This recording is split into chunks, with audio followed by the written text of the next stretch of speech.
Caríssimos irmãos e irmãs, que a paz de Cristo esteja sempre com todos vocês. O tema deste nosso momento de aprofundamento na doutrina católica é este: a doutrina social da Igreja. Quando falamos em doutrina social da Igreja, estamos falando sim, em parte da doutrina católica, que se refere àquelas formas de intercâmbio ou às formas de relacionamento existentes entre os seres humanos dentro da sociedade civil. O que há de lícito ou de ilícito nas formas como nos relacionamos com os demais dentro dessa sociedade humana? Bem, em primeiro lugar, devo deixar claro para vocês que doutrina social da Igreja não é uma invenção de hoje. Não é algo que tenha surgido a partir de uma pseudo-doutrina católica ou a partir da influência marxista que pode ter havido em determinados setores da vida da Igreja ou dentro da própria teologia. Não.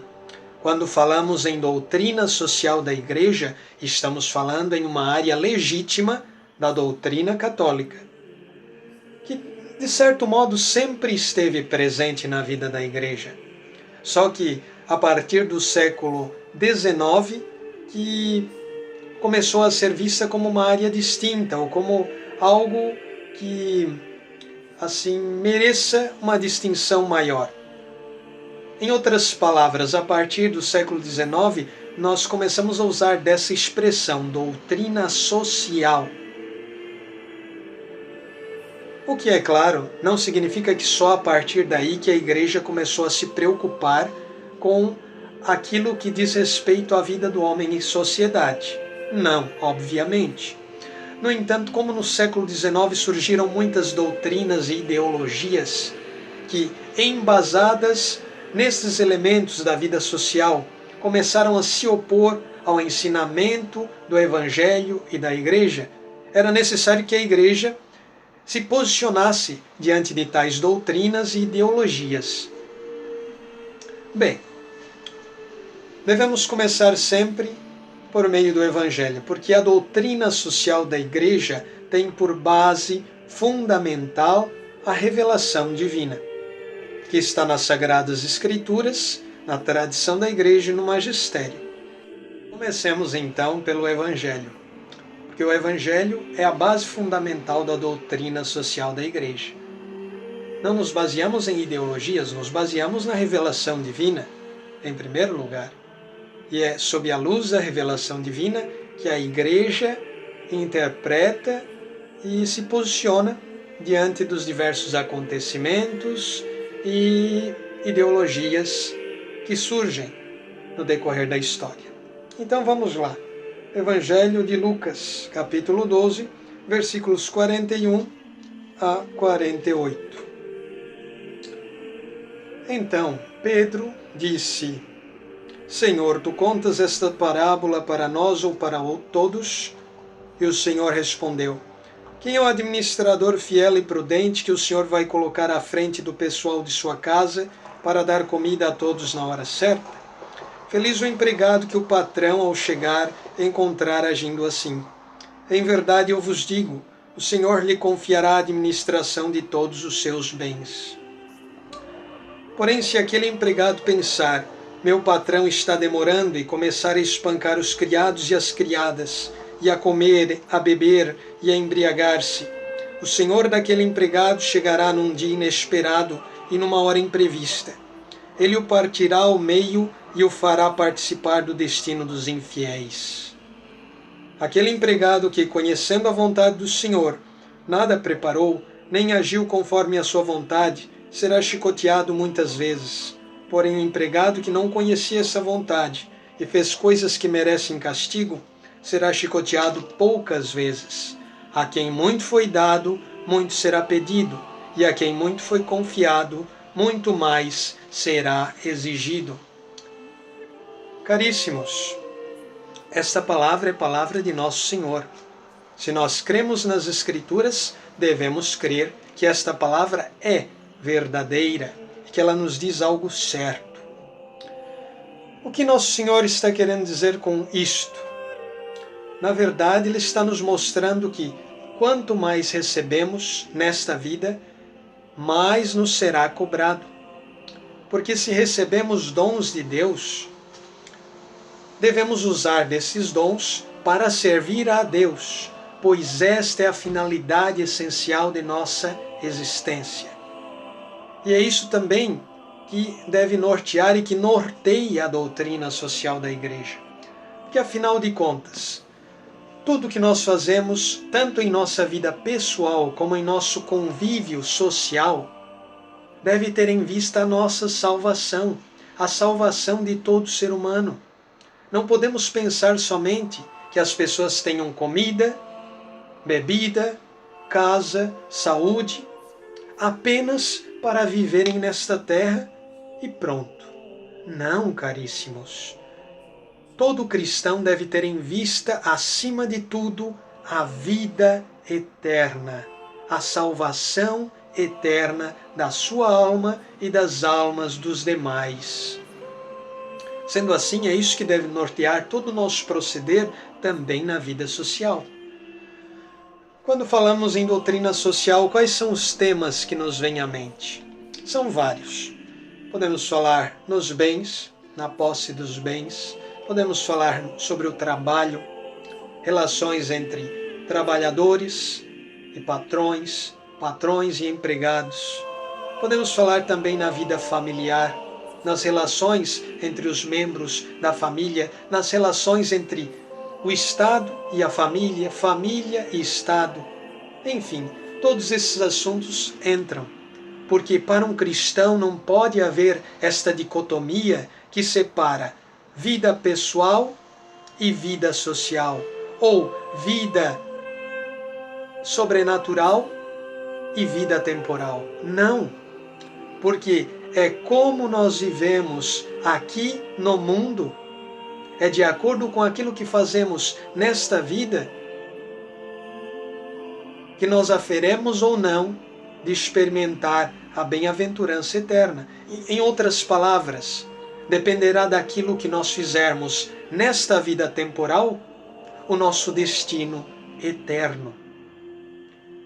Sendo assim, não podemos separar uma coisa da outra. Não podemos dizer, como muitos dizem, que a vida em sociedade não tem qualquer relação com a religiosidade ou com os princípios religiosos de cada um. Porque a religião diz respeito à vida privada de cada um. Ora, isto é muito errado, porque se fizermos isto, estaremos realmente tirando Deus da vida em sociedade, o que não pode acontecer, porque só Deus é realmente capaz de conduzir nossa sociedade por um caminho reto.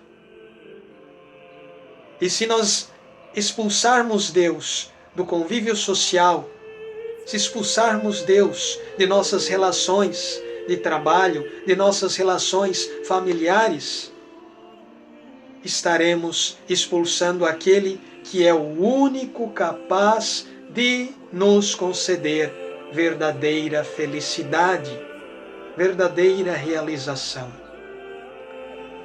Não é por nada que a Igreja celebra Jesus Cristo como Rei, Rei de todo o universo, Rei dos reis, porque na verdade é Cristo quem deve reinar sobre todo o mundo, sobre nossos países, sobre nossas nações, sobre o Estado, sobre nossa sociedade.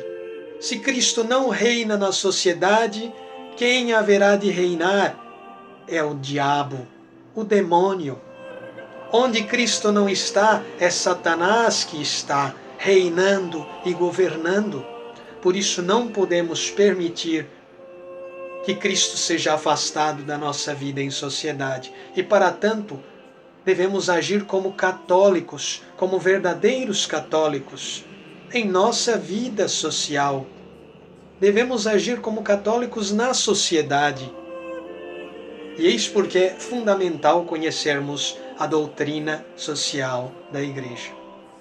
Por exemplo, no que diz respeito aos bens, possuir bens é um direito natural de todo ser humano. Não é algo ilícito. Quando você trabalha e por meio do trabalho conquista determinados bens que são fruto do seu próprio trabalho. Isto é natural. No entanto, isso não significa que seja lícito viver para os bens, ser escravo dos bens, ou dedicar toda a sua vida só para acumular bens, se esquecendo de servir a Deus, principalmente no necessitado, no pobre. Isto não é comunismo.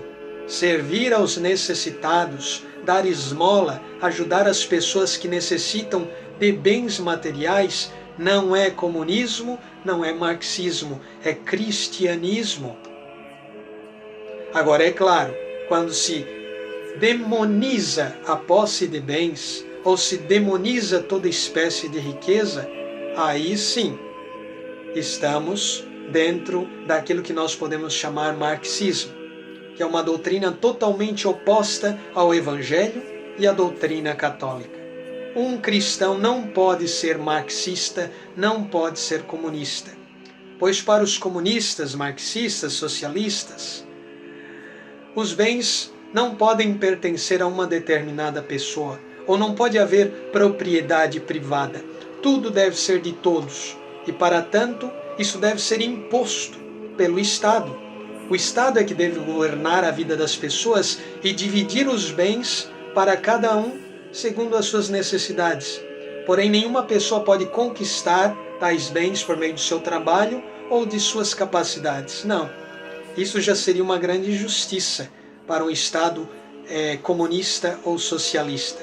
Porque para eles, isso já seria causa de desigualdade. No entanto, um católico não pode ser marxista, não pode ser comunista. Porque Cristo não nos ensina o comunismo. Pelo contrário, Ele ensina que devemos sim ter bens e usar dos bens para servir a Deus. Não para um acúmulo desordenado e sem sentido, não para uma mera ostentação que não leva a nada, mas sim para servir a Deus. Então, quando temos nossos bens, mas sabemos empregá-los para o serviço de Deus, de sua igreja, para o serviço dos pobres e necessitados, ajudando-lhes em suas necessidades, ou para o serviço de outras pessoas também, quando geramos empregos, quando colaboramos para o bem da nação. Quando fazemos isto, estamos usando bem dos nossos bens. O que não podemos é ser escravos dos bens. Outro tema que muitas vezes vem ao nosso encontro quando se trata da doutrina social da Igreja é a relação entre o Estado e a família. O Estado é superior à família ou a família é superior ao Estado? Bem, todos sabemos que o Estado tem sua importância. O Estado, na verdade, é aquela instituição que surgiu para o governo da sociedade, para o direcionamento da sociedade. O Estado não surgiria se não houvesse o consenso de todas as pessoas dentro de uma sociedade. Sendo assim, o Estado existe em prol da sociedade, para o bem da sociedade, e assim deve ser. Por isso, todos os que fazem parte do Estado, exercendo cargos públicos, devem exercer suas funções em vista do bem comum, não visando seu próprio bem acima de tudo, mas estando dispostos a se sacrificar pelo bem de todos. Por isso, sim, é muito errado quando uma pessoa se aproveita do seu cargo público para o seu benefício próprio, fazendo mal aos demais. Porque se estamos num cargo público, se estamos num cargo de chefia, devemos estar a serviço daqueles que dependem de nós, e não o contrário. Mandar deve ser, acima de tudo, um ato de serviço. O que, é claro, não exclui a dignidade e o respeito que um governante ou uma autoridade merece. No entanto, todo esse respeito e toda esta autoridade só são legítimos quando tal autoridade usa de seus poderes para o bem comum, para a justiça, para a prática do bem verdadeiro. E é claro que o Estado existe para o bem de todos os homens e, portanto, para o bem e proteção da família. No entanto, a família é a célula máter da sociedade. Sendo assim, não há instituição superior à família. A família é a instituição básica, instituição essa criada pelo próprio Deus. Porque quando homem e mulher se unem sob as bênçãos de Deus e geram filhos, eles aí estão gerando a primeira forma de sociedade. E aquela que é instituída por Deus. Porque Deus que criou o homem e mulher e disse: ide e procriai, preenchei a terra. Sendo assim, nenhuma autoridade pode interferir na vida da família. Pelo contrário, o Estado deve apoiar, proteger, subsidiar, podemos até dizer, a vida familiar, mas nunca impor sua autoridade à vida da família, porque na família a primeira autoridade é o pai e a mãe. O pai, em primeiro lugar, como chefe da família.